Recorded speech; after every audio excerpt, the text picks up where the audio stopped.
लाडक्या बहिणींसाठी खुशखबर आलेली आहे. तर पुन्हा एकदा सामाजिक न्याय विभागाचे 344 कोटी रुपये वळवण्यात आलेत. लाभार्थी महिलांच्या हप्ता देण्यासाठी ही रक्कम वळवित करण्यात आली आहे. राज्य शासनाने या संदर्भात शासन निर्णय जारी केलेला असून जुलै आणि संदर्भात शासन निर्णय सुद्धा निर्गमित केला आलेला आहे. GR सुद्धा इशू झालेला आहे आणि त्यामध्ये साधारणपणे अतिशय स्पष्टपणे यांची निष्कष सुद्धा त्याच उल्लेख हा केला गेलेला आहे. 2.5 लाखांपेक्षा कमी उत्पन्न असणाऱ्या कुटुंबाला त्यातल्या बहिणींना या योजनेचा लाभ हा निश्चितपणे मिळणार आहे. याचाच लाभ म्हणजेच हा डायरेक्टली त्यांच्या खात्यावर जाणार.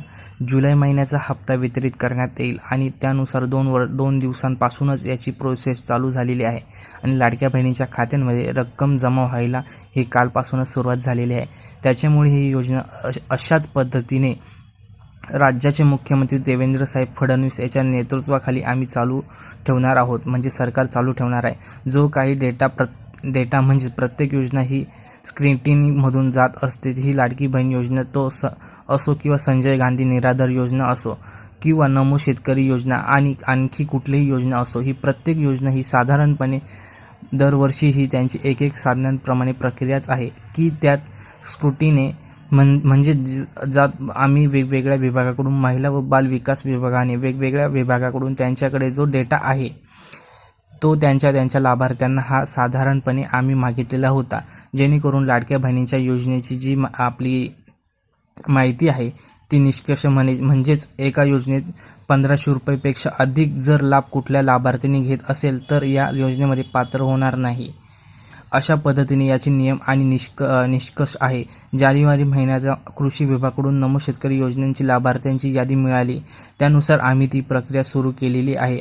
माहिती व तंत्रज्ञान विभागाने आम्हाला काही दिलेला हा डाटा स्क्रुटिनी म्हणजेच करण्यात चालू केलेला आहे. त्यांनी जो डेटा आहे तो आम्ही क्रॉस व्हेरीफाय करणार, म्हणजे सरकार क्रॉस व्हेरीफाय करणार आहे असं सरकार म्हणत आहे.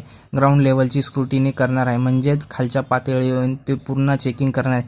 कारण की ज्या महिला होत्या त्यांनी लाडक्या बहिणी योजनेचा डबल फॉर्म भरला जातो, त्यांना डबल पैसे भेटत होते.